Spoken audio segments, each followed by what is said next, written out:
A'udzubillahi minasyaitonirrajim. Bismillahirrahmanirrahim. Alhamdulillahirabbil alamin. Wassalatu wassalamu ala asyrafil anbiya'i wal mursalin wa ala alihi washabbihi ajma'in. Okey, kepada semua students cikgu yang cikgu kasihi, 4AF yang berada di atas talian sekarang. Okey, Assalamualaikum dan selamat pagi. Sihat hari ini? Respon? Sihat go. Alhamdulillah. Sihat. Eda. Macam mana sihat Eda? Tak ada suara dia sikit. Oh, tak ada suara. Mau suara macam rock je ni. Rock kan. Okay. Alright. Salsabila sihat hari ni? Sihat. Alhamdulillah. Zasrul sihat hari ni? Sihat. Oh, suara lemah gemalai. Okay. Azim macam mana sihat Azim hari ni? Azim respon? Alhamdulillah. Okey, setakat ini pada pukul 8.07 pagi baru 6 orang lah yang berada di atas talian termasuk cikgu. Maksudnya student ada 5 orang. Tak apa, mungkin ada kawan-kawan awak yang akan masuk kemudian. Tak apa Baiklah, sebelum kita mulakan pelajaran, marilah sama-sama kita membaca Ummul Kitab surah Al-Fatihah supaya pelajaran kita pagi ini diberkati oleh Allah dan dapat petunjuk ilmu daripadanya. Al-Fatihah. A'udzubillahi minasyaitonirrajim. Bismillahirrahmanirrahim. Alhamdulillahi rabbil alamin. Ar-Rahmanir-Rahim. Maliki yaumiddin. Iyyaka na'budu wa iyyaka nasta'in. اهدنا الصراط المستقيم صراط الذين أنعمت عليهم غير المغضوب عليهم ولا الضالين آمين. Alhamdulillah. Okey, cikgu hari ini pun sihat juga Alhamdulillah. So cikgu dapatlah bersama dengan anda hari ini dan Alhamdulillah juga komputer cikgu dah siap diperbaiki dan nampaknya talian internet pada pagi ini tiada sebarang masalah setakat ini. Alhamdulillah. Baiklah, semalam cikgu lihat sidang media oleh Menteri Pendidikan, jadi semua dah tahu kan. Okey, anda semua akan bersekolah pada 15 hari bulan Julai 2020. Lagi seminggu lebih lagi kot kan. Jadi kita jumpalah nanti Okey, pelajar-pelajar 4AM, 4AB, Datang 4, Datang 1 hingga 4 akan kembali semula ke sekolah pada 15 Julai 2020. Okey, tapi cikgu tak pasti sama ada kita ni nak ambil yang model mana. Rasanya model 1. Sekolah model 1 ni maksud semua pelajar akan naik sekolah. Cikgu rasa dengan kapasiti bilik kelas kita ni, kalau kita susun, cikgu rasa lah kita akan dapat model 1. Maksudnya semua pelajar tingkatan 1 hingga 4 akan belajar serentak sehinggalah habis waktu persekolahan. Dia ada satu sesi sajalah. Kalau ada masalah kelas tak cukup, mungkin kita akan buat model 2 iaitu sistem pergiliran. Apa pun tunggu makluman daripada pihak sekolah okey. Kalau awak nak tanya tentang buka sekolah, nak tanya boleh tanya. Cikgu layanlah 1-2 persoalan. Okey, kalau nak tanya boleh tanya. Kalau tak ada kita teruskan. Nanti buka sekolah pakai baju koko ke? Sebab hari Rabu kan? Okey, betul pakai baju koko, tapi apa pun kalau ikut kalau hari Rabu memang betul kita pakai baju kurikulum, itu adalah peraturan asal. Okey, namun begitu kalau ada perubahan atau makluman kemudian ikutlah makluman tu. Contoh nak pakai baju sekolah balik tu ikutlah. Okey, tapi sekarang kita stick kepada pakaian seragam baju koko lah. Macam biasalah kan ke sekolah. Okey, lagi soalan yang lain kalau ada? Cikgu, dia memang dalam bila pergi sekolah tu memang semua kena jarak maksudnya dalam ya betul. Situasi memang jarak Sebilang masa amalkan penjarakan sosial. Bila perkataan sebilang masa, every seconds count. Setiap saat penjarakan sosial dengan siapa-siapa saja, daripada pintu pagar masuk tu kan sampailah balik semula, sampai pulang ke rumah. Macam budak tingkatan 5 lah abang-abang awak ni, macam tu lah. Tapi dia dah biasa dah kan, dah berapa hari dah sekolah ni, dah faham dah dia punya sistem tu. Tapi itulah cikgu tak boleh, dia dah macam lain dah, normal baru. Pelajaran tak seperti dulu. Tiada aktiviti PAK 21. Okey, jadi susunan meja ni dia 1 meter, 1 meter, 1 meter antara satu sama lain. Cikgu tak boleh pergi dekat kepada anda untuk bimbing. Cikgu hanya bermain di depan saja. Kan? Okay. Jadi memang tak ada Kalau nak tanya soalan macam ni tu. Tanyalah daripada tempat awak tu. Berapa jauh lah. Jauh lah. Jadi contoh cikgu pun tak boleh ke meja awak bimbing, contoh conteng-conteng awak punya kertas, tanda-tanda awak punya kertas, tak boleh. Jadi dia ada SOP dia ataupun prosedur. Prosedur tu sebenarnya ada dalam bulletin tu, kalau awak baca macam itulah. Jadi contoh penghantaran tugasan dia banyak kepada online, ataupun kalau tak online pun dia akan hantar secara bergilir-gilir penjarakan sosial di depan-depan. Nampak dia keluar satu-satu kan, keluar satu-satu hantar ke depan, hantar. Dia tak boleh cikgu kutip dan awak pun tak boleh kutip. Awak kena hantar sendiri kat depan bergilir-gilir penjarakan sosial. Kalau jawab dalam kertas. Macam itulah. Nanti awak akan mahir kah? Awak akan biasakan normal baru ni. Okey? Jadi sama-samalah kita berdoa semoga urusan pelajaran kita kelak dipermudahkan oleh Allah SWT. Sebab apa?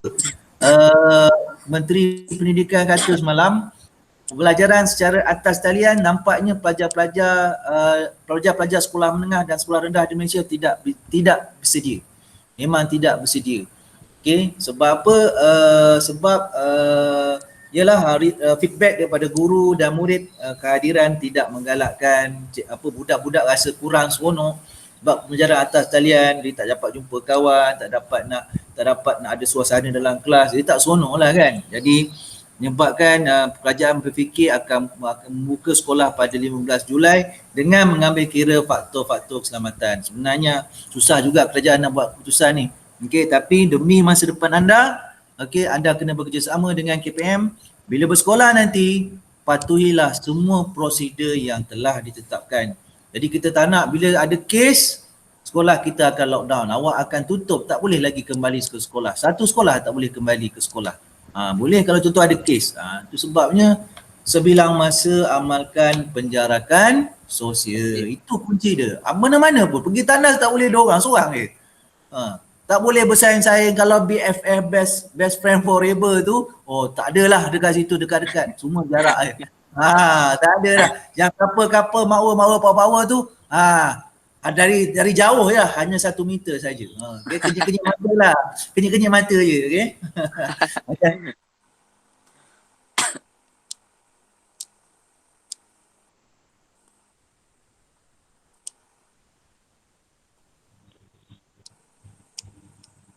Cikgu senyap.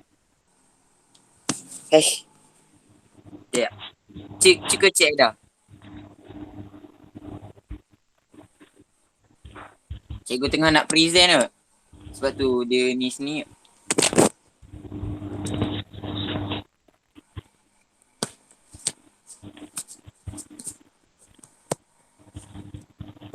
Takkan jadi lagi ke?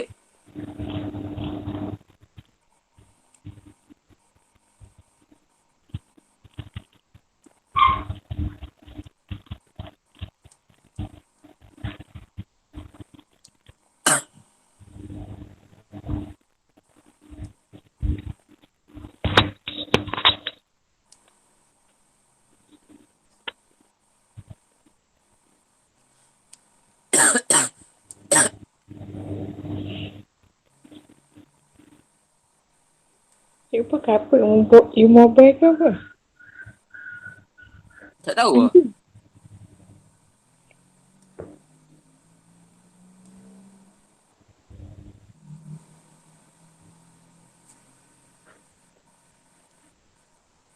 Faham? Cikgu tengah ada tu kot, tengah setting ke? Ya ke? Cikgu ngebak tu. Cikgu tu lah. Hari tu pun gini kot. Kenapa? Kenapa tak main chat? Kenapa tak main?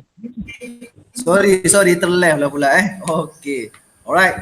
Jadi kita rujuk topik 4.1 British Military Administration.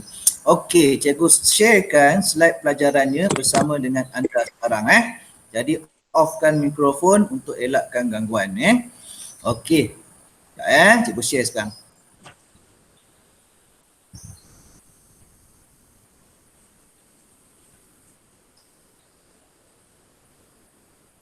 Okey, ni slide kita hari ni, era peralihan kuasa British di negara kita, dan cikgu dah buat kemas kini. Okey, mungkin awak dah tengok kandungan slide tersebut. Baik, mari kita sama-sama lihat ada satu video yang cikgu nak kongsikan bersama dengan anda berkenaan dengan topik yang kita pelajari pada pagi ini. InsyaAllah, jom.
Okey, pelajar-pelajar, itulah sedikit tentang apa video yang cikgu tunjukkan tu ada kaitan dengan topik yang kita belajar, yang akan belajar pada pagi ini.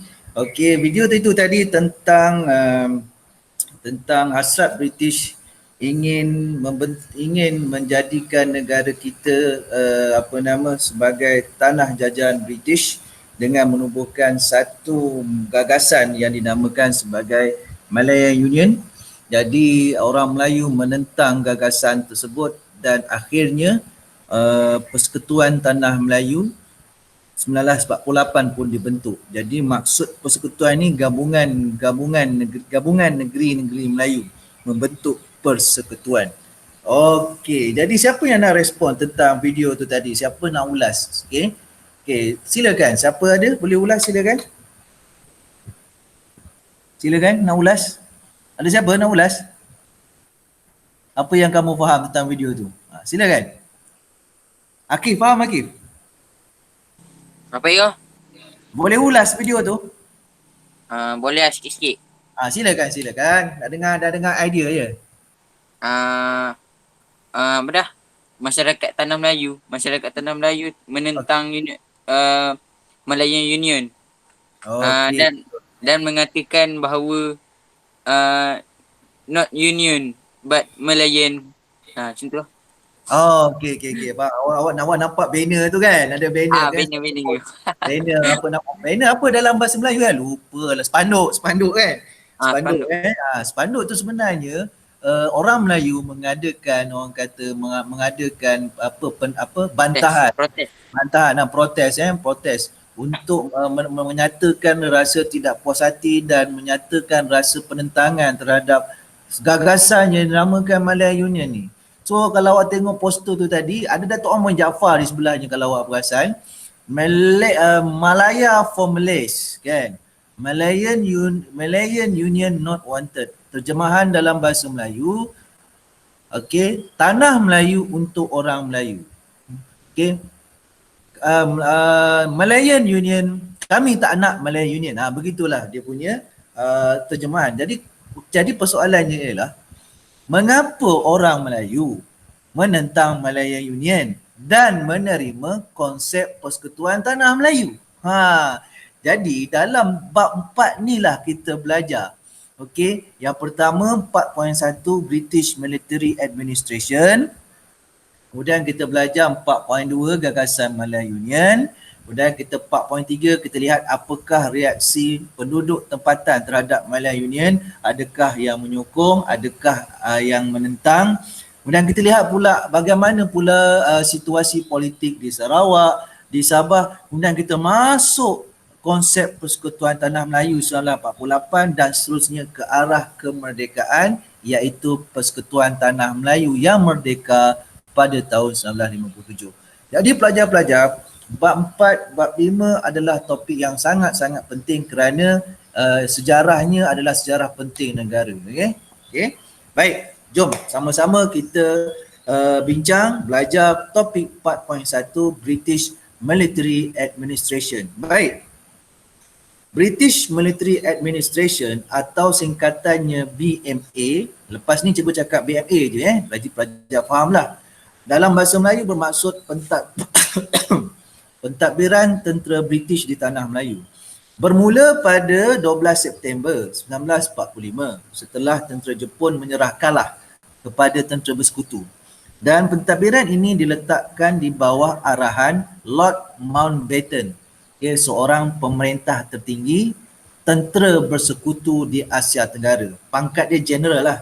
General Lord Mountbatten. Okey, pemerintah tertinggi tentera bersekutu di Asia Tenggara. Baik, pelajar mungkin ingat, kalau imbas kembali topik bab 3 yang lalu, selepas Jepun kalah, berlaku kekosongan politik di Tanah Melayu kerana British lewat tiba. Dan kita pun tahu mengapa British lewat tiba, kerana British perlu tunggu upacara rasmi penyerahan kalah Jepun kepada pihak bersekutu di Pasifik, menyebabkan British lewat tiba. Kesempatan ini diambil oleh PKM melalui tenteranya MPAGA, membuat kacau, menimbulkan huru-hara, dan juga mencetuskan ketegangan kaum di Tanah Melayu selama lebih kurang 14 hari. Kemudian adalah penting apabila British mendarat di Tanah Melayu, British perlu restore peace okey, mengembalikan keamanan dan juga keselamatan tanah Melayu dengan memperkenalkan satu pentadbiran yang dinamakan sebagai BMA. Jadi nama pun British Military Administration, ada perkataan ketenteraan di situ. Kerana apa? Ya, nak membantras kekejaman MPAJA, kongsi gelap, jenayah-jenayah. Okey, kerana berlakunya kekosongan politik ni yang kesempatan ini diambil oleh anasir-anasir yang tidak bertanggungjawab seperti MPAJA, kongsi gelap dan penjenayah-penjenayah. Okey, baik. Jadi kita lihat topik 4.1, apa yang perlu kita tahu dan belajar dalam topik ini. Okey, jom. So, what is the big idea, students? So, number one, mengapakah British melaksanakan BMA di tanah Melayu? Okey, ini persoalan penting. Okey. Jadi sebelum kita mulakan pengajaran, memang cikgu akan tunjukkan the big idea ini sebab inilah intipati pelajaran pelajar-pelajar.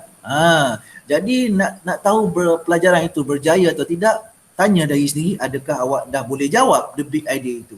Kalau boleh jawab, dah boleh solve, okey, maksudnya awak fahamlah pelajaran itu. Macam tu So number 2, okay, the big idea untuk BMA, sejauh manakah BMA berjaya mencapai matlamatnya.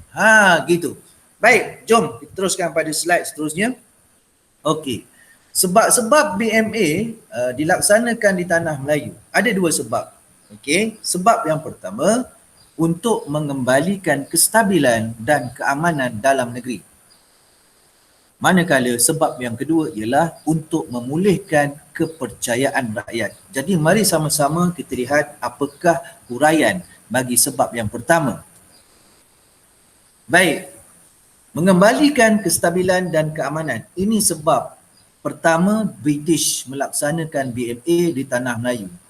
Apakah pula strategi untuk merealisasikan tujuan tersebut? Okay, sebab ni tujuan lah. Tujuan BMA melaksanakan dilaksanakan di tanah Melayu. Okay? Jadi strateginya ada 2. Yang pertama, membubarkan pasukan MPAJA pada 1 Disember 1945. Okey, mengapa British perlu bubarkan pasukan ini? Jadi semua pelajar patutnya dapat teka bahawa MPAJA ni telah mengambil kesempatan keluar daripada hutan, menegakkan undang-undang sendiri, membuat kacau, okey, menimbulkan huru-hara, okey, sebagai contoh membakar balai polis, menawan balai polis, membunuh orang Melayu yang dipercayai bekerjasama dengan Jepun, menegakkan undang-undang sendiri, okey, dan macam-macam lagi bentuk keganasan, okey, dan juga perilaku jenayah oleh pasukan MPJA ini. Jadi itu sebabnya British bubarkan pasukan ini. Okey. Dan semua senjata pasukan MPJA yang dibekalkan British sewaktu penentangan Jepun dulu perlu dikembalikan. 2 strategi ni. Jadi MPAJA ni sebenarnya dia pasukan tentera menentang Jepun dulu. Jepun kalah, dia keluar daripada hutan, menegakkan undang-undang sendiri sebab MPAJA ni merasakan dia adalah hero di tanah Melayu. Dia yang patut disanjung. Dia yang patut komunis, dia pahaman komunis. MPAJA ni adalah satu cabang ketenteraan dari Parti Komunis Malaya. Jadi MPAJA merasakan bahawa atau PKM ni perlu untuk menegakkan satu negara berfahaman komunis di tanah Melayu ini. Lebih-lebih lagi bahawa kekalahan Jepun ni pada pandangan PKM dan MPAJA adalah sebab dia. Sebab MPAJA. MPAJA yang mengusir komunis. Macam tu. Jadi MPAJA ni memiliki senjata. Jadi itu sebabnya MPAJA ni tanpa ada, dia tak takutlah kepada undang-undang sebab dia ada senjata. Dan pada ketika itu kekosongan politik. Tak ada siapa yang boleh kawal pasukan ini.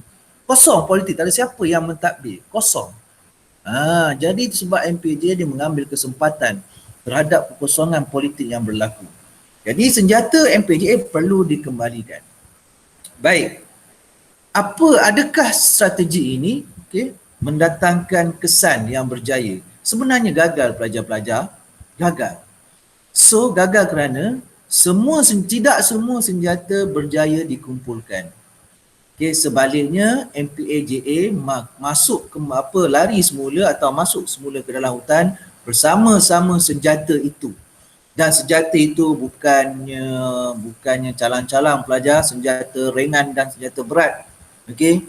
Okey, ada pelancar roket, ada machine gun, ada rifle dan sebagainya. So senjata-senjata berat. Maksudnya dengan senjata ini boleh mencetuskan pemberontakan dan juga rusuhan. Jadi perkara ni perkara serius. Tetapi gagal mengumpulkan semua senjata itu. Gagal. Baik.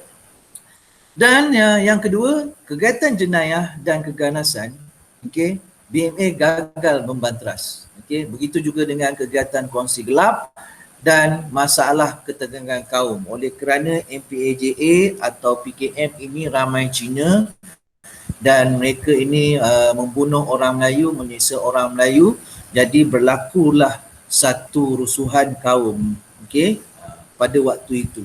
Seperti yang berlaku di Perak dan juga di Johor. Ingat kembali pelajaran yang lalu di Johor tu Haji Kiai Saleh kan di Batu Pahat. Ni di Perak di Sungai Manik Khalifah Parang Panjang. Semua ni adalah satu peristiwa yang melibatkan pertumbungan antara orang Melayu dan MPAJA atau PKM. Ya, MPAJA orang Cina, orang kampung, orang Melayu. So dia menimbulkan satu pertempuran antara kaum. So kawasan berhampiran yang mana ada China dan India, walaupun dia tak terlibat dalam rusuhan atau penentangan tersebut, dia masing-masing akan rasa tak selesa, akan syak dan mencurigai antara satu sama lain. Macam itulah pelajar-pelajar. Okey. Alright, itulah sebab pertama, mengembalikan kestabilan dan keamanan. Baik. Apakah sebab yang kedua? Sebab kedua, memulihkan kepercayaan rakyat. Kita lihat pada zaman pendudukan Jepun, rakyat telah hidup dalam keadaan yang sangat-sangat sulit dan sukar. Sebagai contoh, bekalan makanan dan ubat-ubatan sangat terhad. Mengapa terhad? Makanan dan ubat-ubatan ini diutamakan kepada tentera Jepun dahulu. Jadi rakyat tak dapat bekalan makanan yang cukup dan ubatan-ubatan.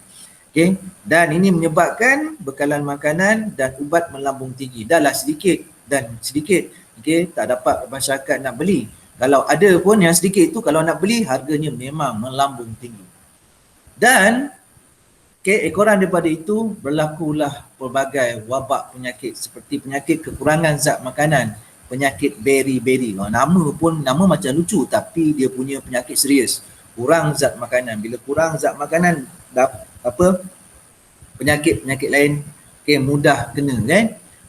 Dan begitu juga tak kurang juga dengan kebuluran, lapar dan sebagainya. Bayangkan satu hari tak makan, 2 hari tak makan, minum air aja. 3 hari tak makan, minum air saja. Kadang-kadang 5 hari tak makan, minum air saja. Kadang-kadang sebulan tu makan ubi kayu tu. Sebab makanan terhad. Pada zaman pendudukan Jepun di tanah Melayu.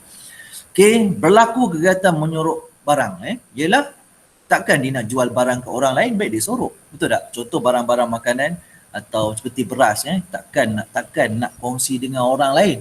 Sebab pada ketika itu suasana sukar. Jadi beras ni disorok-sorok supaya Jepun tak tahu, supaya orang lain tak tahu. Kalau orang lain tahu, habis kena minta kan. So sorok barang termasuk kedai-kedai dan juga rakyat-rakyatnya penduduk-penduduk disorok barang. Amanah rasuah berlaku, peras ugut berlaku, wujudnya pasar-pasar gelap yang menjual barang-barang makanan ni. Yang ni barang kat pasar gelap ni tinggi. Ada beras dekat pasar gelap tinggi, kat pasar gelap je dapat. Kan? Dan berlaku kerosakan infrastruktur semasa zaman pendudukan Jepun. Sebelum Jepun berundur di tanah Melayu, Jepun dah musnahkan beberapa kemudahan-kemudahan dengan mengebom infrastruktur seperti hospital, jambatan, landasan kereta api, lombong-lombong dan sebagainya. Jadi bila BMA tiba di tanah Melayu, BMA nak pulihkan kepercayaan rakyat yang hidup sukar semasa pendudukan Jepun ini. Dia nak kembalikan kepercayaan dengan cuba untuk membaik pulih infrastruktur, cuba okey, mewujudkan semula bekalan makanan, namun begitu semuanya tidak berjaya. Okey, rakyat masih lagi hidup susah. BMA gagal mencapai matlamat ini. Okey, itu dia belajar. Okey. Baik, cikgu nak kongsikan satu jadual iaitu jadual 4.1 seperti dalam buku teks anda, muka surat 95. Okey, cuba lihat barang-barang yang dijual di pasar gelap ni. Ni dia. Banyak lagi sebenarnya barang-barang yang dijual di pasar gelap. Ni sekadar contoh. Cuba lihat pasar gelap sebelum perang, beras per kati. Dulu kiraan dia kati, sekarang kilogram lah. Okey, tengok 6 sen je. Cuba tengok selepas perang RM75. Okey, berapa peratus kenaikan tu? Congaklah sendiri. 6 sen jadi 75. Cuba tengok petrol. 1 galen 85 sen. Naik 185. Berapa peratus kenaikan? Cuba tengok. Okey, selepas perang. Jadi, okey, ini menunjukkan berlaku inflasi. Apa maksud inflasi? Okey, inflasi maksud okey, dia sini ada 3 keadaan. Satu, okey, duit ada tapi barang tak ada nak beli, akan berlaku inflasi. Nampak? Situasi kedua, barang ada tapi duit tak ada nak beli, berlaku juga inflasi, akan berlaku lambakan barang yang tidak boleh dijual. Okey, satu lagi situasi ketiga, duit tak ada, barang pun tak ada. Susah nak beli. Okey, duit tak ada, barang tak ada, inflasi juga jadi. Okey. Sekarang ni bekalan makanan terhad, okey, dalam jadual ni menunjukkan bahawa bekalan makanan memang terhad. Bila terhad, okey, walaupun duit ada, okey, dia akan melambung tinggi. Ni pada cikgu masa ni lah cikgu tanya, okey, apa nama orang-orang ataupun atuk-atuk yang duduk kat kampung yang pernah hidup pada zaman Jepun dulu, dia kata duit pun susah nak dapat. Okey, kalau ada duit pun duit pisang, duit daun pisang yang kita belajar, ingat baik kembali. Duit masa zaman ke Jepun, duit kertas tu ada gambar pokok pisang. Duit tu sebenarnya okey tak laku pun. Sebab macam mana? Barang tak ada nak beli. Okey, kemudian dicetak pula duit tu banyak-banyak tanpa kawalan. Cetak banyak-banyak, barang tak ada nak beli. Jadi duit tu jatuh nilai dia. Okey.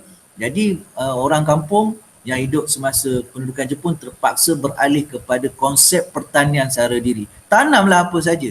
Okey, ubi kayu ke, pisang ke, makan tu lah kan. Sayur-sayur kangkung ke, okey, apa menjala ke, dia kembali ke semula kepada apa zaman-zaman macam zaman-zaman prasejarah dulu kan. Nak survive saja. Maksudnya hasil tu bukan untuk didagangkan tetapi untuk menyara diri. Ialah dah zaman pendudukan Jepun, zaman yang sangat-sangat mencabar. Okey students, begitulah. Okey, sebut sedikit tentang BMA. Okey. Baik, sebelum kita jawab soalan sejauh manakah BMA berjaya mencapai matlamatnya, okey, ada tak soalan daripada anda? Cikgu buka ruang kepada sesi soal jawab. Silakan. Silakan kalau ada. Silakan. Per gallon tu kan? Ya? Per gallon tu dia berapa liter? Okey, baik. Gallon ni adalah satu unit daripada US. Gallon ni US lah sampai sekarang. US beli. Milik US kan. Cikgu tak pastilah. Cikgu dah lama tinggalkan. Cuba tengok dalam handset anda tu, kalau setengah-setengah kalkulator dia ada conversion. 1 gallon ni dia lebih daripada 1 liter sebenarnya. Dia lebih 1 liter. Dia nak dekat 2 liter kalau tak silap cikgu lah. Atau 2 liter lebih. Cikgu tak ingat. Maaf lah. Okay. Jadi tapi cikgu boleh, yang apa cikgu tahu ialah 1 liter bersamaan 1 kilogram. Itu betul cikgu tahu. Itu 1 liter sama dengan 1 kilogram. Gallon ni dia unit yang diguna pakai oleh US sekarang. Kalau US, kalau awak pergi dia tak cakap liter. Okey, dia cakap gallon. Berapa gallon? Kalau US dia tak guna meter, dia guna kaki. Berapa kaki? Okey, 1 kaki, 2 kaki. Kalau Malaysia guna meter. Okey, faham Jadi gallon ni kalau tak silap cikgu 1 liter lebih, nak dekat 2 liter. Nak dekat 2 liter kalau tak silap cikgu, kalau salah minta maaf. Cikgu kurang arif bab-bab gini. Tapi begitulah, gallon tu unit unit bagi isi padu lah. Okey. Soalan lain silakan. Soalan lain silakan. Tak ada? Oh, tak ada. Okey, baik. Kalau tak ada, mari sama-sama. Okey, ayuh kita jawab soalan sejauh manakah BMA berjaya mencapai matlamatnya. Okey, untuk itu cikgu nak dengar daripada Aina Maisarah. Okey, Aina respon.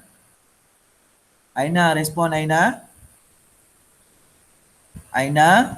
Okey, boleh tak Aina bagi jawapan bagi persoalan itu? Okey, sesi soal jawab ni sejauh manakah okey, yang ni sejauh manakah BMA berjaya mencapai matlamatnya? Silakan Aina. Apa saja pendapat? Silakan. Silakan Aina, onkan mikrofon. Silakan.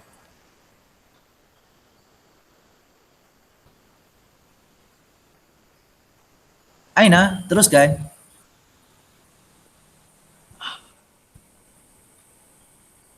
Aina boleh tak? Teruskan je. Apa pandangan Aina? Adakah sejauh manakah BMA itu berjaya mencapai matlamat ni? Boleh tak? Aina?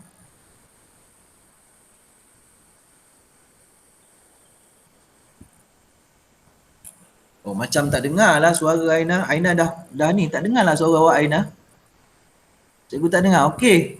Bagaimana dengan Alia Najiha? Cuba on ke mikrofon pula. Suara Aina tak dengar.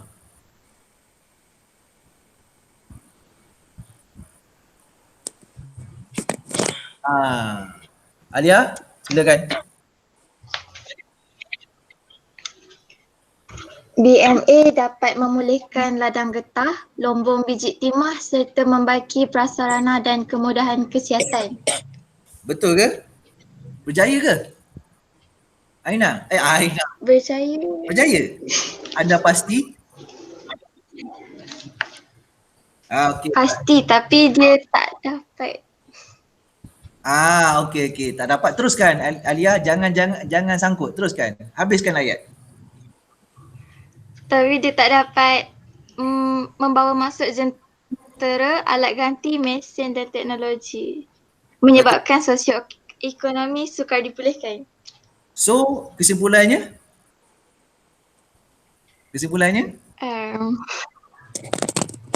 Nampak okey dah tu Alia. Okey, kesimpulannya. Okey, awak dah jawab. Okey, awak kena tambah kesimpulannya. Kesimpulan Alia, kesimpulannya berjaya tak berjaya? Alia? Tidak berjaya. Bagus Alia. Okey Alia, dah bagus Alia. Okey, pelajar-pelajar. Okey, terima kasih kepada Alia sebab dia bagi jawapan ikut flow, kan? Okey, bagus. Cuma kalau ada tambah kesimpulan macam cikgu tadi, okey, awak akan dapat satu jawapan yang mantap. Okey, cuba pelajar lihat buku teks muka surat 95. Okey, ada kotak warna coklat bawah sekali. Di situ dia buat kesimpulan bahawa BMA ini gagal. Cuba baca. Betul tak? Nampak kan? Nampak ya?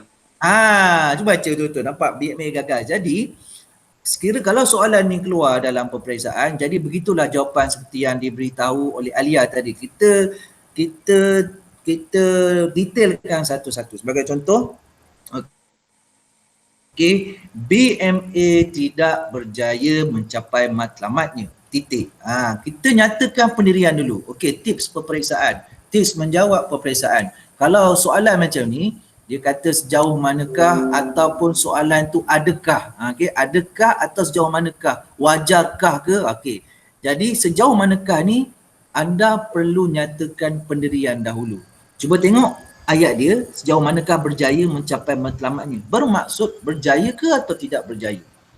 Jadi apa yang kita telah belajar tadi, dalam buku teks dan daripada slide, kita dapati bahawa BMA total tidak berjaya. Betul?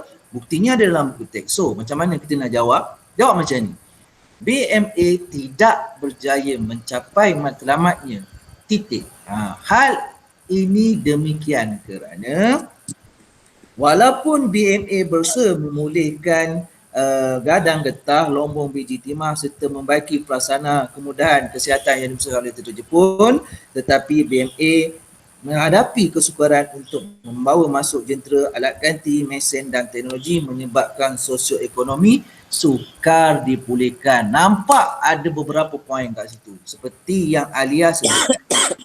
Boleh tambah, okey, masuk perenggan kedua. Okey, selain itu BMA juga gagal mengembalikan kestabilan dan keamanan dalam negeri. Hal ini demikian kerana BMA gagal menghalang kekejaman yang dilakukan oleh MPAJA. Okey, senjata-senjata MPAJA gagal dipungut semula. Okey, kegiatan jenayah, kongsi gelap tak dapat dibantras oleh BMA. Okay, itu jawapannya. Okay, jadi sebenarnya kalau ada pelajar menjawab BMA ni berjaya, sebenarnya tidak relevan kerana dari segi fakta BMA adalah gagal. Okay, sebab apa? Buktinya ada dalam buku teks muka surat 95. Dia buat kesimpulan kecil kat bawah tu kan, dalam kotak warna jingga tu, jingga ke coklat tu kan, dia cakap kat situ gagal. Alright, students. Okay, macam mana? Faham tak? Faham tak ni? BMA setakat ni? Faham Jadi rumusannya BMA ni dicuba mengembalikan keamanan dalam negeri dan memulihkan kepercayaan rakyat.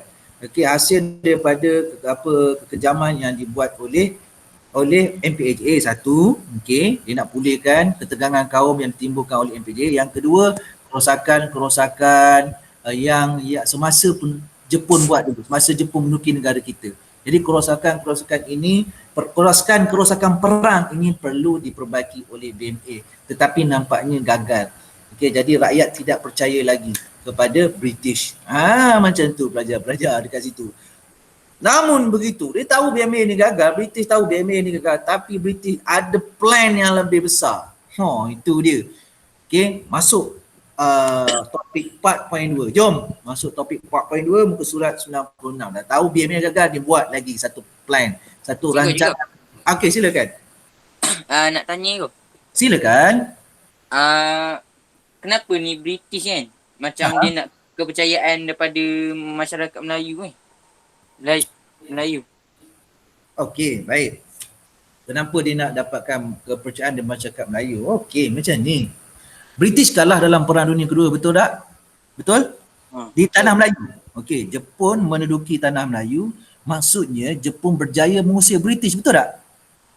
Betul tak? Kan? Okey, apa pandangan rakyat tempatan apabila Jepun berjaya mengalahkan British tanah Melayu?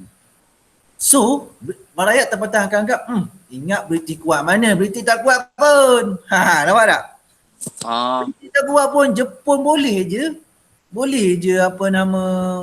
je mengusir British. Jepun negara kecil, negara Jepun kecil, tak nampak pun di peta dunia Jepun tu kan. Kalau awak buka peta dunia, mana Jepun kecil je. Tetapi Jepun boleh muncul sebuah negara imperialis, negara Asia yang kuat di timur, okay, dan dapat menewaskan British di Pasifik, iaitu di tanah Melayu. Okay. Jadi British dapat diusir. Ini adalah satu pukulan teruk kepada British. Reputasinya jatuh. Okay. Reputasi British jatuh bila Jepun berjaya menduduki tanah Melayu, Singapura, Sabah, Sarawak, okay, Myanmar, okay. Tanah jajahan British di Asia Tenggara semua diduduki oleh Jepun. Okey, jadi rakyat dia dah kepercayaannya semakin kurang kepada British. Ingatkan British dapat melindungi mereka, rupanya tidak. Okey, British kalah. So, rakyat tempatan mengharap Jepun pula. Okey, sebab Jepun ni Asia, jadi rakyat tempatan dia mengharapkan Jepun untuk mengusir British ini supaya negara kita dapat dimerdekakan oleh Jepun. Tetapi sama juga, okey, Jepun, ingatkan Jepun, pentadbiran Jepun lebih baik pada British, tapi serupa je. Okey, hidup dalam keadaan sukar. So di situlah dalam rakyat, di kalangan masyarakat tempatan timbul satu kesedaran.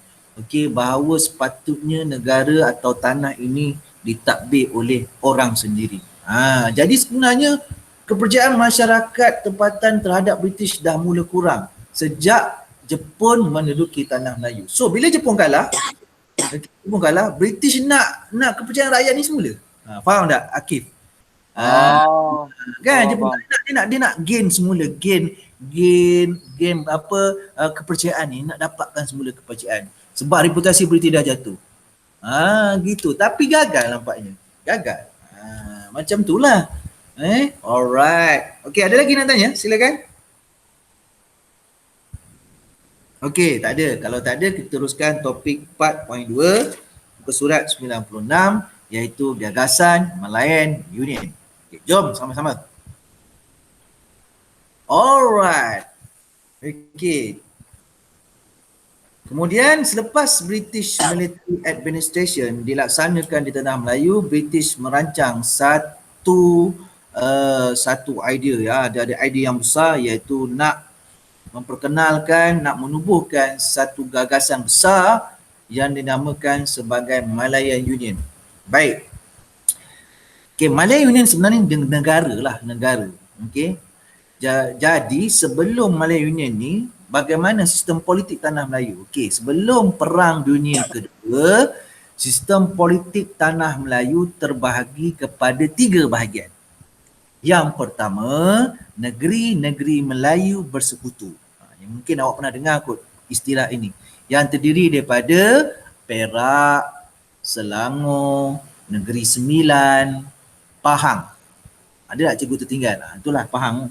Okey. Kemudian yang kedua, negeri-negeri Melayu tidak bersekutu. Johor, Kelantan, Terengganu, Kedah, okey, Perlis, itu semua negeri-negeri Melayu tidak bersekutu. Manakala negeri-negeri sekelat seperti Pulau Pinang, Melaka, Singapura. Jadi sebelum Perang Dunia Kedua ada 3 unit politik di tanah Melayu. Negeri Melayu bersekutu, negeri Melayu tidak bersekutu dan negeri selat. Okey, tambah lagi dua tanah Melayu iaitu James Brooke di Sarawak, pemerintahan James Brooke Sarawak. Yang ini tak ada kaitan dengan British. Okey, dan juga SBUB di Sabah. Okey, syarikat berpiagam, syarikat Borneo, syarikat British Utara Borneo. Okey, yang mentadbir negeri Sabah. Jadi ada kalau nak disebutkan tanah Melayu ada 3 unit politik tadilah. Kalau Sabah SBUB, kalau Sarawak James Brooke, keluarga Brooke. Begitu. Jadi selepas Perang Dunia Kedua, iaitu pada topik kita belajar ini, British nak satukan tanah Melayu ni yang ada 3 unit politik berbeza ni menjadi satu unit politik besar dinamakan sebagai Malayan Union. Okay, dan Malayan Union ni diperkenalkan untuk menggantikan BMA. Jadi apa tujuannya pelajar-pelajar? Tujuannya untuk melicin pentadbiran, meningkatkan pelaburan, mengukuhkan pertahanan dan mengekalkan orang asing sebagai sumber tenaga kerja. Itulah latar belakang gagasan Malayan Union, pelajar-pelajar. Baik, jom kita lihat apa yang perlu anda tahu, apa yang perlu anda belajar antipatinya dalam Malayan Union. Jom. Ni dia. Malayan Union, the big idea. Okey. Jadi topik 4.2 yang pertama, bagaimanakah British melaksanakan MU di tanah Melayu? Lepas ni cikgu sebutkan MU sajalah, bukan Manchester United, Malayan Union alright. Tapi jangan tulislah singkatan ini dalam jawapan peperiksaan. Okey. Janganlah awak tulislah dengan lengkap cuma masa slide pelajaran cikgu buat macam ni nak jimatkan masa. Okey. Persoalan kedua ialah apakah muslihat British dalam melaksanakan Malayan Union di tanah Melayu? 2 persoalan ni penting pelajar-pelajar yang kita akan jawab nanti. Baik, jom kita lihat slide pelajarannya. Kita lihat kronologi dahulu, muka surat 96 buku teks anda. Jom. So ini adalah kronologi ataupun timeline garis masa Malayan Union. Pada Februari 1943 di London, ditubuhkan unit perancang tanah Melayu. Okey. Dan rancangan Malayan Union telah dibentangkan di Parlimen British. Oh, jangan main-main, Parlimen British tu. Sebab tanah Melayu kan jajahan dijajah oleh British. Okey. Yang kedua, pelajar-pelajar Melayu yang melanjutkan pelajaran di Britain telah menghantar satu memorandum bertarikh 25 April 1945.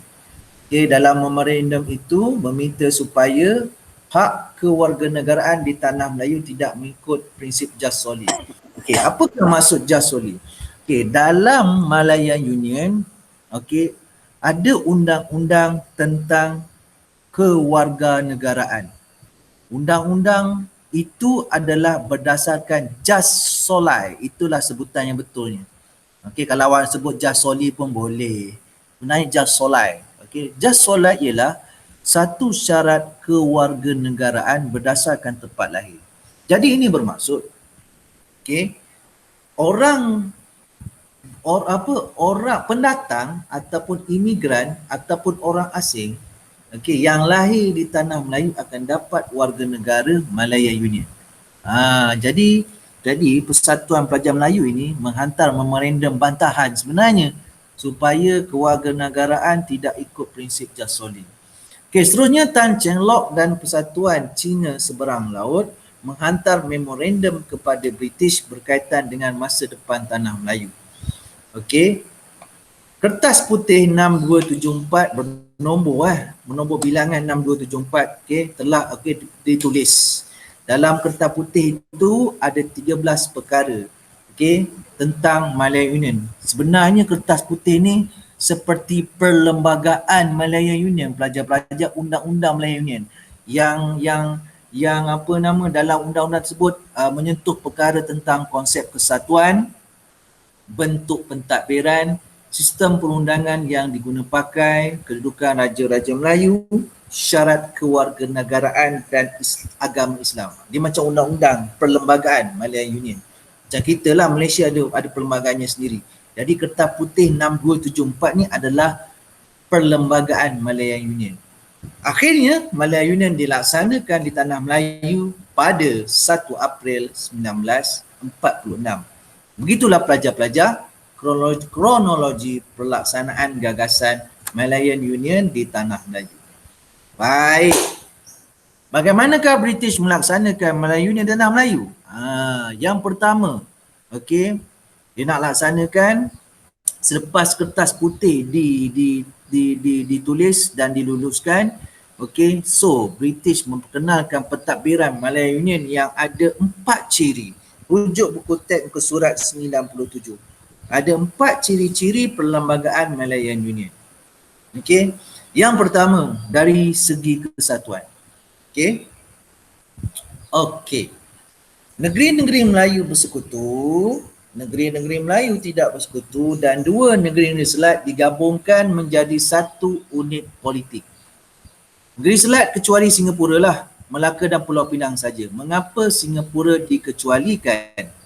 Singapura dikecualikan kerana kepentingan Singapura sebagai pelabuhan bebas bagi British. Macam tu. So dikecualikan daripada Malayan Union. Dia terus di bawah British. Okey. Okey, baik.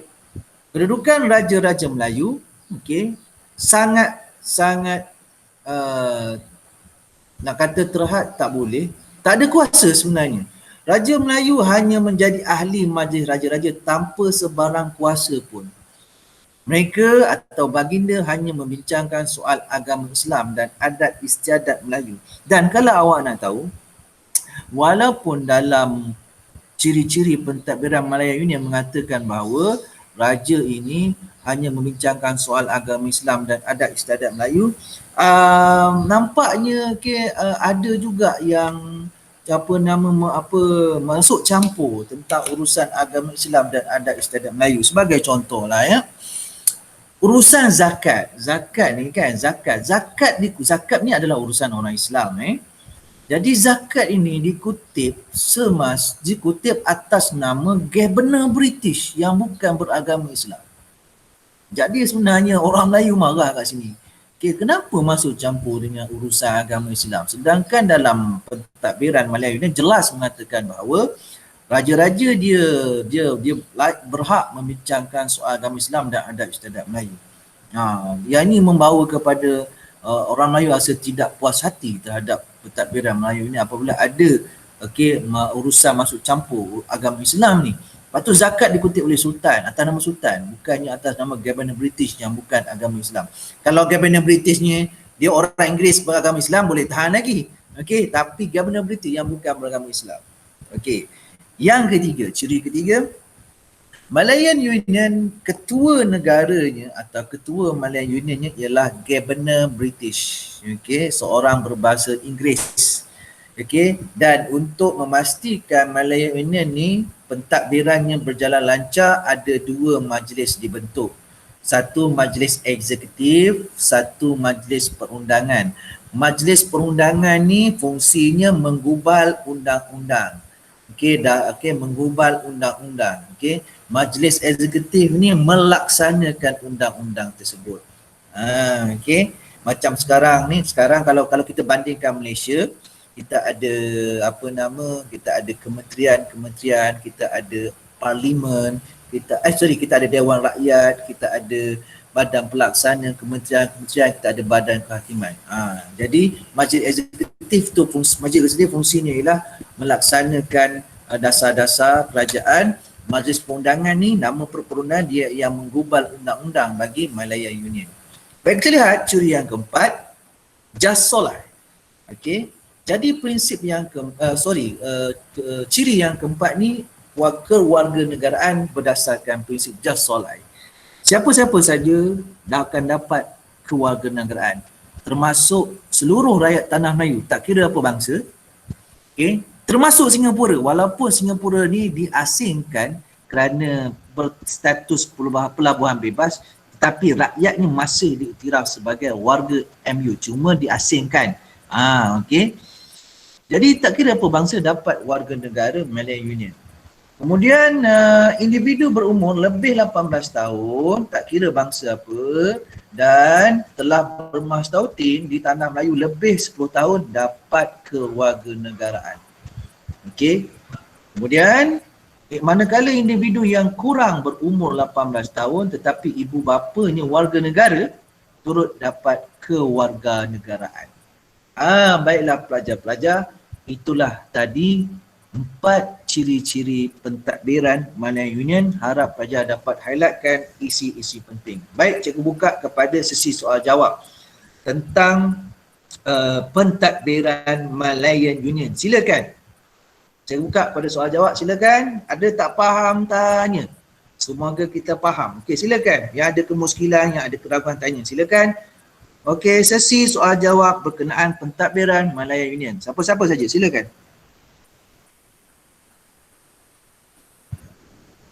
Cikgu. Ya, silakan.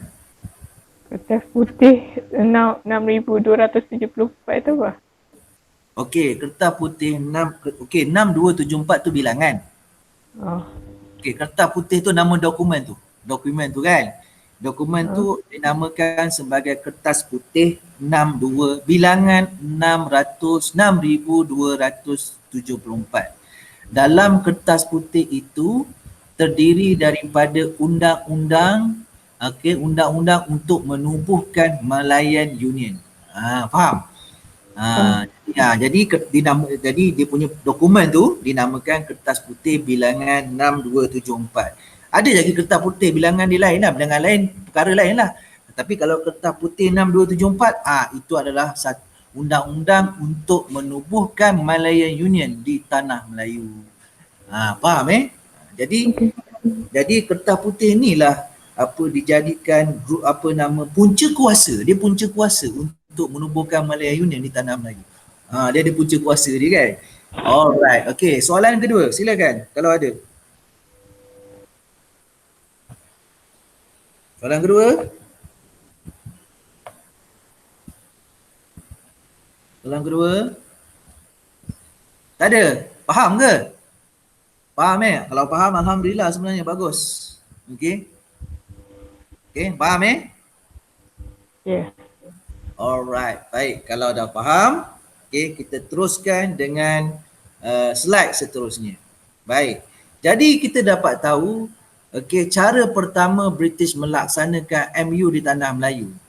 Okay, iaitu dengan melaksanakan ciri-cirinya Perlembagaan Melayu Union lah. Okay, jadi macam mana nak jawab persoalan pertama ni? Bagaimanakah British melaksanakan Melayu Union di tanah Melayu? Okay, jawapannya ialah dengan mentadbir mengikut Perlembagaan Melayu Union seperti inilah dia. Okey, ni jawapan dia. Okey. Baik. Lepas tu yang kedua, okey. Yang kedua ialah sebelum melaksanakan Melayu Union itu, British telah mendapatkan tanda tangan Sultan. Ini cara kedua untuk menjawab persoalan ini. Okey, jom kita lihat. British mendapatkan tanda tangan Sultan, muka surat 98. Okey. Baik. Ada pelajar tanya cikgu, kenapa Malayan Union ni perlu mendapatkan tanda tangan Sultan? Kenapa tak laksanakan je? Okey. Begini pelajar-pelajar jawapannya. Okey, boleh buat catatan pada mana-mana ruang. Okey.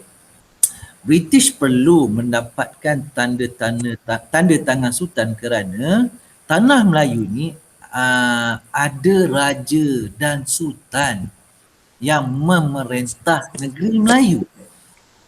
Jadi kalau dia nak satukan negeri-negeri Melayu ni perlu mendapatkan tanda tangan sultan. Sultan penting. Maksudnya sultan perlu bersetuju dengan Malayan Union. Kalau sultan tak setuju, tak tanda tangan, Malayan Union tidak dapat dilaksanakan. Okey, cuba tengok ciri ni. Cuba ingat balik ciri Malayan Union tadi. Negeri-negeri Melayu bersekutu. Digabungkan dengan negeri-negeri Melayu tidak bersekutu. Okey, nampak tak? Okey, kemudian digabungkan dua negeri Selat. Jadi negeri Melayu tidak bersekutu dan negeri Melayu bersekutu ada raja dan sultannya. Nama pun negeri Melayu. Sebut negeri Melayu dia ada sultan, dia ada raja. Jadi sultan perlu dapatkan tanda tangan. Perlu dapat tanda tangan sultan, okey, untuk melaksanakan Malayan Union.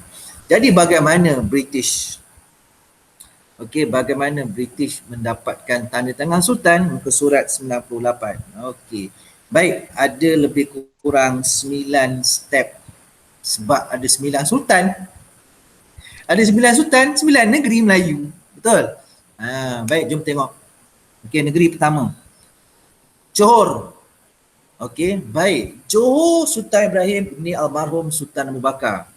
Okey, baik, sebelum tu kita patah balik. Sorry pelajar-pelajar. Okey, sebelum dapat tanda tangan Sultan, British telah melantik dua orang. Okey, satu H.C. Willen dan Harold McMichael. Macam sebut Sir Harold McMichael. Okey, H.C. Willen ni, okey, dia merintis jalan menghadap raja-raja Melayu.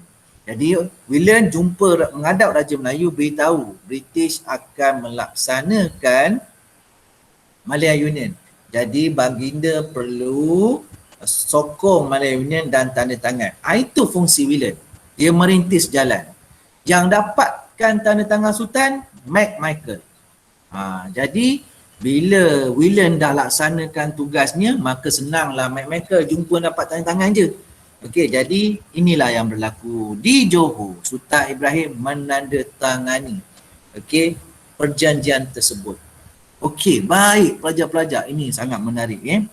Baik, sebenarnya Sultan Ibrahim ni tidak tahu muslihat British ni. Kalau awak nak tahu, Sir Sultan Ibrahim ni dapat gelaran Sir daripada Queen England. Okey, kalau awak nak tahu, di England gelaran Sir adalah gelaran paling tinggi bagi England. Siapa dapat Sir memang gelaran tu paling tinggi. Okey, contoh Sir Alex Ferguson, bekas jurulatih dan pengurus Manchester United.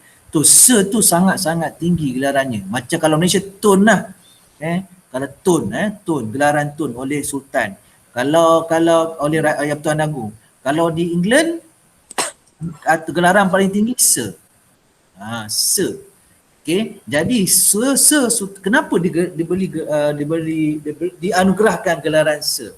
Kerana Sultan Ibrahim ni memang bersahabat dengan Queen England, Permaisuri England, Ratu Baginda Permaisuri England. Memang kawan baik sebenarnya.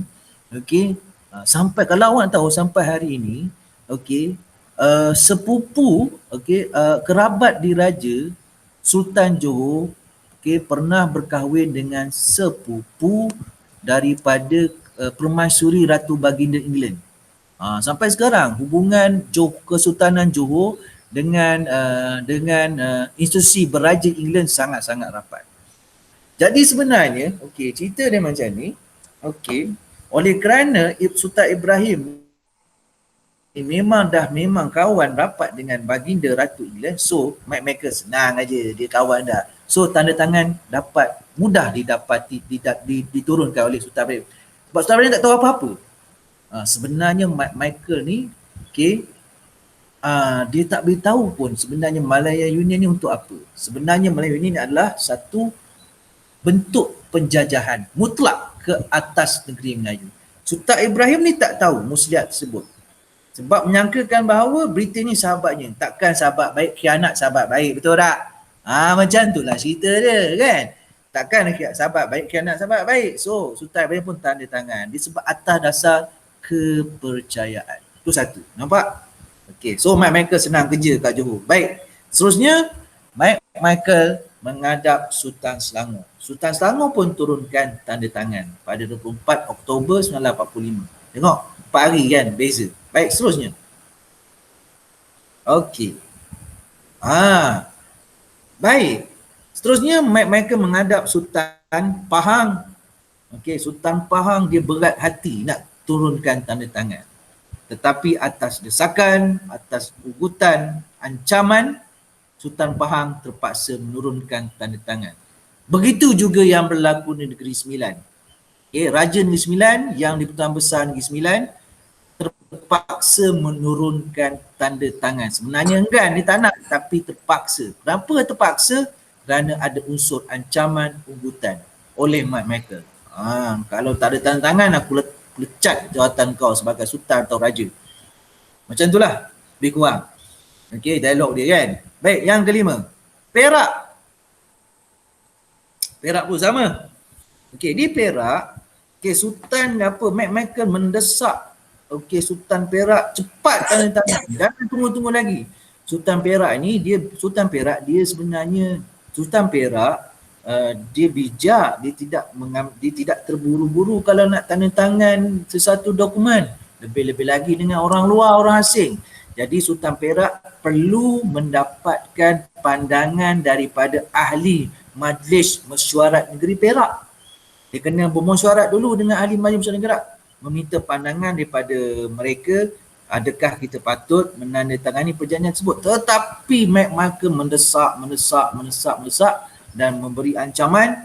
Akhirnya baginda Sultan Perak Abdul Aziz Al-Mutaksim Billah Shah Ibnu Almarhum Raja Muda Musa menandatangani perjanjian tersebut. Okey, baik, yang keenam. Jom lihat di Kedah yang sama. Okey, enggan, tetapi atas desakan Michael dapat tanda tangan daripada Sultan Kedah. Okay, Sultan Kedah siap berdebat lagi dengan Michael. Tetapi akhirnya Sultan Kedah terpaksa turunkan tanda tangan kerana desakan, ancaman dan ugutan. Baik. Alright, yang ketujuh. Okey, begitu juga dengan di Perlis. Okey, Perlis pun sama, okey. Okey, baik. Seterusnya yang ke-8, Kelantan pun sama. Okey. Nampak? Kelantan pun sama. Terpaksa menandatangani perjanjian. Okey. Okey, seterusnya yang ke-9, Terengganu pun sama juga. Okey, Sultan Zainal Abidin enggan melayan perjanjian tersebut, tetapi atas desakan baginda Sultan Terengganu akhirnya menurunkan tanda tangan melaksanakan Malaya Union. So Michael berjaya dengan misinya mendapatkan tanda tangan Sultan Melayu dengan kaedah paling jahat sekali. Alright. Akhirnya Malaya Union Senyum Sir Harold Macmillan. Aku dah berjaya dapat tanda tangan Sultan. So, Malaya Union dapat dilaksanakan. Okey pelajar-pelajar, apa pendapat anda? Okey, apa pendapat anda? Okey, tentang tindakan Sir Harold Macmillan tu. Boleh kita bincang? Okey, silakan. Apa pendapat anda?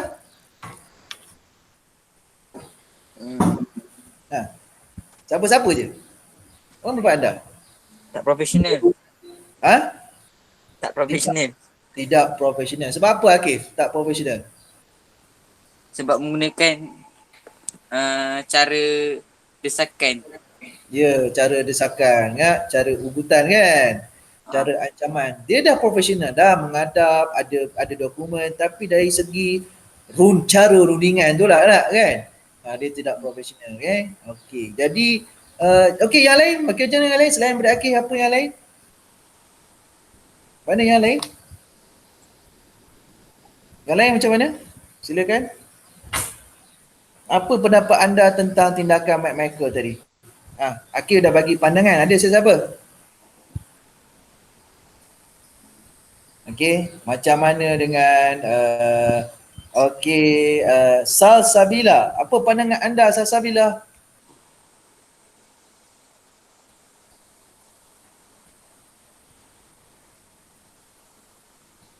Salsabila, apa pandangan anda? Okey.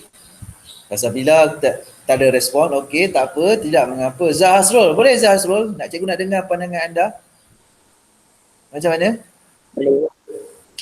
Silakan. Perbuatan dia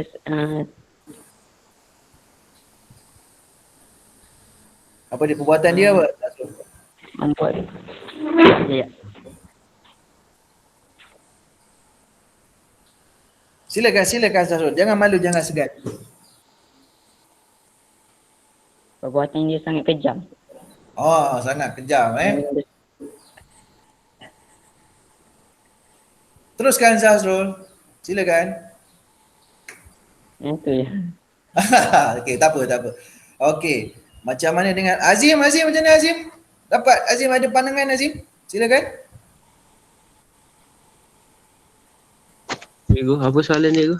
Apa soalan dia? Okey. Apakah pandangan anda terhadap tindakan Macmillan tersebut?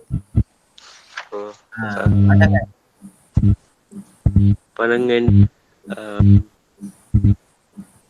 dia punya helah dia cuba melengahkan masa untuk menandatangani perjanjian tu. Okey, teruskan. Ada lagi tak? Tak ada. Okey, saja. Okey. Aida Maisarah, off-kan mikrofon. Azim. Aida ada respon? Ada respon? Entahlah cikgu. Entahlah cikgu. Boy, lemah kena suara. Okey. Cikgu. Baik. Cikgu. Silakan Akif. Saya ada pertanyaan. Silakan. Kalau macam tahun lepas kan ada diguna orang Cina mati kan. Waktu tahun lepas form 3 kan ada juga pasal negara Melayu bersekutu ni. Okey. Kalau tahun lepas yang ada orang Cina mati dekat orang British mati dekat Istana Pahang tu. Yang tu pun ada kaitan dengan perjanjian tanda tangan ni juga cikgu. Tahun bila tu? Tahun bila? Tak pasti sebabnya. Awak tak beritahu maklumat ni dengan betul. Macam mana cikgu nak jawab? Okey, tahun bila, era apa, zaman penjajahan ke? Cakap tahun cikgu terus dapat tangkap yang mana satu. Tahun kalau tak cerita susahlah. Okey, British mati di Istana Pahang. Cikgu tak dapat. Yang mana? Kan? Masa tu zaman bila? Kalau lepas ada belajar pasal negara-negara Melayu bersekutu dengan tidak bersekutu tu cikgu kan. Okey, betul. Lepas tu ada satu taktik ni British gunakan sebab faham payah sangat nak dapatkan tanda tangan tu kot. Okey macam ni. Resident penerimaan resident. Itu. Jadi kita cakaplah benda tu. Okey, baik. Thank you Akif. Okey, tak apa. Macam ni. Okey, sebenarnya untuk pengetahuan anda semua yang berada di atas talian. Okey. Sebenarnya pada peringkat awal British tak berminat pun terhadap negeri-negeri Melayu. Okey, pada peringkat awal British tidak berminat pun terhadap negeri Melayu. Okey, kerana apa? Dia tak berminat sebab semuanya berjalan lancar. Saudagar-saudagar British yang berniaga, yang ada lombong biji timah di negeri-negeri Melayu ini dapat hasil yang cukup. Hasil itu berjaya dihantar ke British tanpa ada masalah. Okey, tak ada apa masalah, maksudnya berjalan lancar. Okey, nampak tak? Okey. Baik. Bila British mengubah dasarnya kepada masuk campur terhadap negeri Melayu, yang ni kita kena belajar, kena faham kat situ. Apabila negeri Melayu berlaku ketidakstabilan politik. Kena faham kat situ. Ingat di Perak, pergelutan siapa jadi sultan. Faham? Di Perak ada dua situasi politik, siapa nak jadi sultan. Kan sultan di Perak kan sistem pergiliran, raja muda, raja dihilir kan. Ada perebutan di situ. Ini menyebabkan berlakunya ketidakstabilan politik dan akhirnya Perak terpecah kepada dua kesultanan. Okey. Satu lagi kesultanan tetap di Hilir, satu kesultanan tetap di Hulu. Nampak? Okey. Dan dalam masa yang sama, okey, oleh kerananya sibuk pasal masalah di istana ni, so menyebabkan lombong-lombong biji timah di Perak. Okey, orang-orang Cina yang bekerja di sana telah mencetuskan huru-hara lah, iaitu ingat balik pertempuran Jihin dan Haisan. Okey, okey, kongsi-kongsi gelap ni Cina, lombong biji timah di Cina, kongsi gelap menyebabkan berlakunya keadaan tidak aman di negeri Melayu ini, yang menyebabkan hasil-hasil ni tak maksimum, tak optimum. So saudagar dia sebimbang. Dia minta pada kerajaan British, tolonglah amankan negeri Melayu ni, susah kami nak berniaga. Dari situlah dasar campur tangan British bermula terhadap negeri-negeri Melayu. So British guna apa saja taktik supaya Sultan turunkan tanda tangan untuk menerima residen dan penasihat. Termasuk kes yang berlaku di Pahang tersebut, Akif. Akif? Faham? Nampak? Tapi namun begitu, walaupun negeri Melayu menerima residen dan penasihat, tetapi kedudukan Sultan masih jelas. Sultan tetap ketua negeri tersebut. Cuma hal ehwal pentadbiran di bawah kuasa residen. Tapi Sultan masih ketua negeri. Faham? Jadi kat sini kita moral lah, kita belajar tak kan? Sebab sejarah ni syarat dengan moral. Okay? Kita perlu mengekalkan kestabilan dan keamanan dalam negara. Nampak tak? Kita belajarkan. Itu sebenarnya mula-mula British tak hirau pun tanah Melayu ni. Dia tak hirau. Okey. Jadi British akhirnya mengubah dasar kepada tak ada apa-apa, kepada dasar campur tangan. Akhirnya negeri-negeri Melayu dapat residen dan juga dapat sistem penasihat. Begitulah yang berlaku. Okey, jelas Akif? Jawab dah Harap dapat jawab. Okey, ada lagi? Silakan. Silakan Akif. Kalau ada lagi. Tak ada go. Tak ada Okey, baik. Soalan cikgu satu lagi, yang kedua. Yang kedua, okey. Sorry. Yang kedua ini kan. Okey. Okey, yang kedua mengapa Sultan Raja-Raja Melayu senang je tanda tangan Melayu Union? Kenapa? Cuba fikirkan. Mengapa Sultan senang-senang je tanda tangan Malayan Union? Alright. Okey. Jadi okey, kita soalan ini akan jadi perbincangan. Cuba awak bincang dulu. Okey, kita bincang dulu. Okey, soalannya cikgu tulis Okey, cuba catat sekarang. Okey, cuba okey, cikgu akan salin soalan itu dalam chat sebab kita akan bincang jawapan soalan itu dalam pertemuan kita pada kelas akan datang. Okey, cikgu tulis sekarang soalan dia. Mengapakah Sultan, Sultan dan Raja Melayu, mengapakah Sultan dan Raja Melayu menandatangani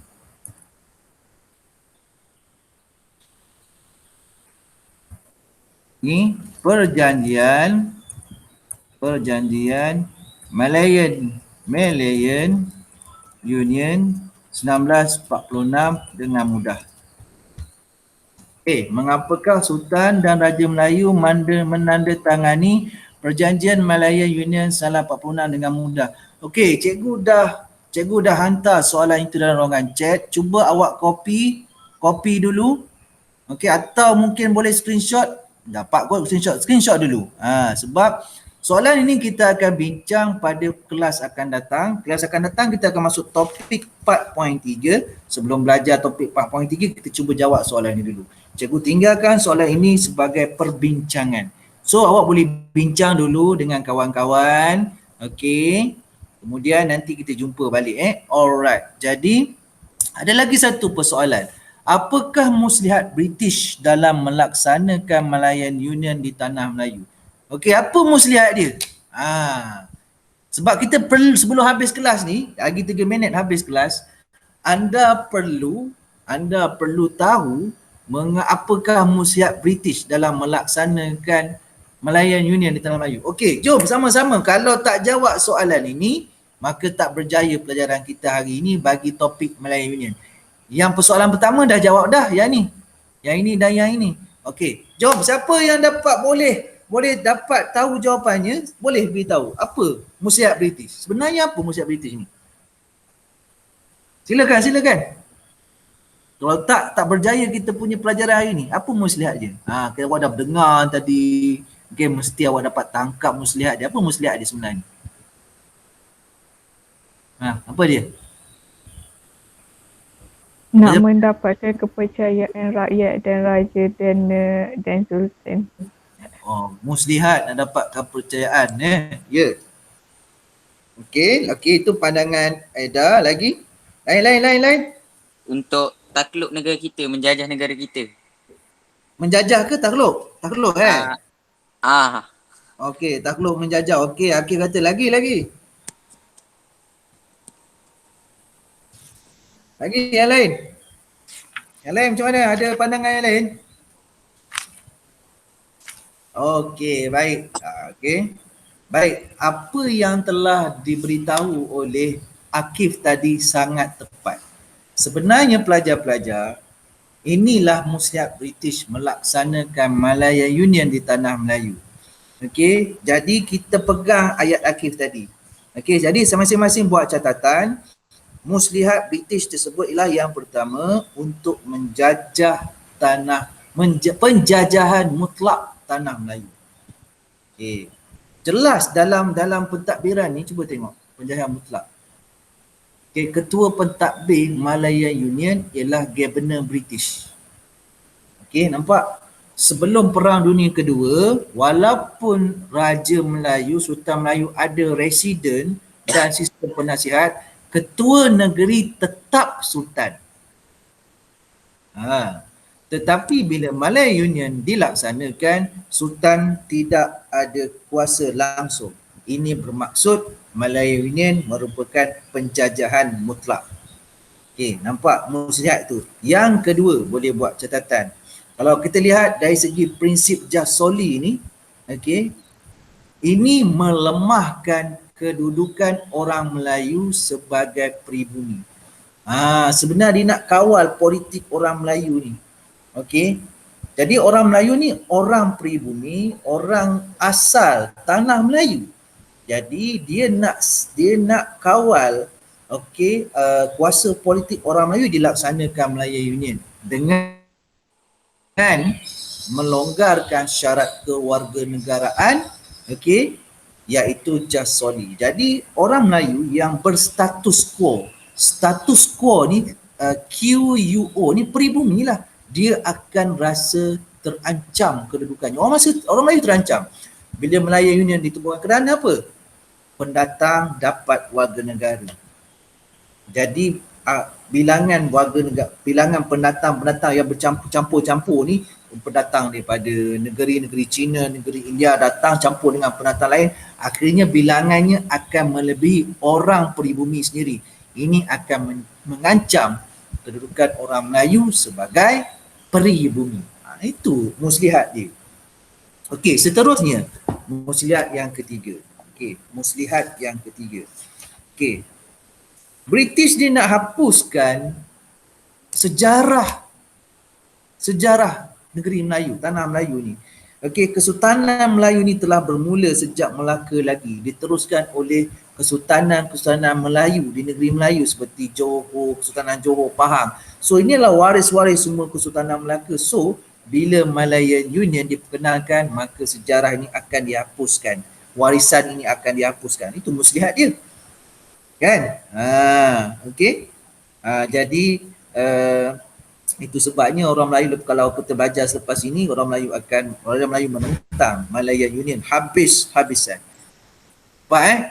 Jadi itulah dia pelajar-pelajar muslihat British melaksanakan Malayan Union di tanah Melayu. Itulah muslihatnya.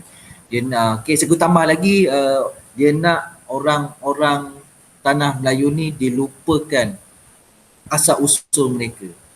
Nak tumpahkan taat setia kepada baginda permaisuri England. Mana boleh, orang Melayu ada raja dia, kan? Dekat situlah. Dia nak, orang kata, brainwash. Dia nak membritishkan orang tempatan. Begitulah. Itulah muslihat-muslihatnya. Harap pelajar-pelajar buat catatan. Okey. Okey, kita dah 9.30 dah. Okey, dah 9.30. Okey, cukuplah setakat ini. Okey, ada apa-apa soalan lagi sebelum kita tamatkan kelas? Okey, silakan. Kalau ada. Okey. Ada? Ada? Ada ke? Ada tak ada? Tak ada ke? Tak ada. Okey. Okey, kalau tak ada, alhamdulillah. Cikgu harap pelajaran hari ini dapat dicapai oleh pelajar-pelajar sekalian. Ada 9 orang berada atas talian. Okey, 9 orang cek. Okey, ada cek 9 orang. Pelajar yang baru masuk, lihat semula rakaman. Cikgu akan upload rakaman ini semula. Kemudian pelajar yang tak hadir, pesan-pesan ada pelajar memang tak hadir langsung dalam kelas talian, lihat semula rakaman tu. Okey, baik. Jadi minggu depan tak masuk sekolah lagi kan? Minggu depan tak masuk sekolah lagi. Ni 15 kan? Jadi ada seminggu ni. Seminggu depan tu kita teruskan pelajaran seperti biasa. Berapa bulan? 9 lah kak? 9 bulan tu teruskan, 15 kita jumpa semula. Okey. So cikgu tak tahu macam mana bentuknya. Adakah pelajar tertampak akan dipecahkan lagi kepada kelas-kelas kecil? Okey. Cikgu percaya 4 AF bilangannya sedikit 25 orang. Jadi 4 AF takkan pecah pada 2 section. Kekal kot. Dia mungkin akan pecah pada 2 section, 4 Al-Biruni kan, yang ramai kan, lebih 25 orang sebab satu kelas tu dia ada limitation dia. Okey. Kan 4 AF 25 kan Kibat? Kan? 25 orang kalau tak silap. Kalau tak silap cikgu lah 25. Okey. Alright. Baik, itu saja daripada cikgu. Okey, cikgu ucapkan terima kasih kerana hadir pada kelas pagi ini. Okey. Bacalah buku teks, lihat semula rakaman, okey. Jangan stres. Okey, kita akan jumpa lagi pada kelas akan datang. Okey, cikgu ucapkan Assalamualaikum warahmatullahi wabarakatuh. Kelas ditangguhkan pada minggu hadapan. Okey. Bye. Cikgu. Ya. Silakan. Mas kain tak boleh pakai? Apa dia? Mas kain tak boleh pakai? Apa dia? Mas kain tak boleh pakai kat sekolah ke? Mas kain? Oh, awak nak pakai mas. Awak nak pakai boleh, tak pakai boleh. Digalakkan pakai apa jua segala mas. Awak nak pakai mas ninja, mas perubatan, okey, mas merah, okey, mas rider, mas nak mesin rumput, pakailah. Maskara. Maskara, apa jenis mask pakai, tapi pelajar-pelajar yang ada bergejala, dia tak sihat, memanglah kena pakai mask. Ataupun pelajar-pelajar itu memang imunnya rendah, mudah sangat dapat penyakit. Dia sihat tapi mudah kena penyakit. Pakailah mask. Tapi kalau memang tak sihat dari rumah, tak payah lagi sekolah. Tak payah lagi sekolah. Tak payah, nanti berjangkitlah susah kan. Jadi duduk rumah je dapatkan, duduk rumah pergi jumpa doktor dapatkan rawatan kesihatan. Apa segala jenis mask boleh pakai Aliyah, tak ada masalah. Okey, kalau nak pakai silakan. Cuma mask tu mask yang betul lah. Mask kain boleh pakai. Apa ini mask tak boleh? Jangan mask tu ada gambar bukan-bukan sudah. Okey, tu je. Okey. Gambar bukan-bukan kan. Tahu gambar bukan-bukan kan? Dia tengok gambar bukan-bukan lah. Okey, ada tulisan yang tak elok kan. Mask boleh pakai, tak ada masalah. Walaupun diperbuat daripada pelbagai material. Okey Aliyah harap jawab soalan cikgu. Okey, cukuplah tu. Okey. Okey, Assalamualaikum warahmatullahi wabarakatuh. Kelas ditangguhkan. Bye. Lagi.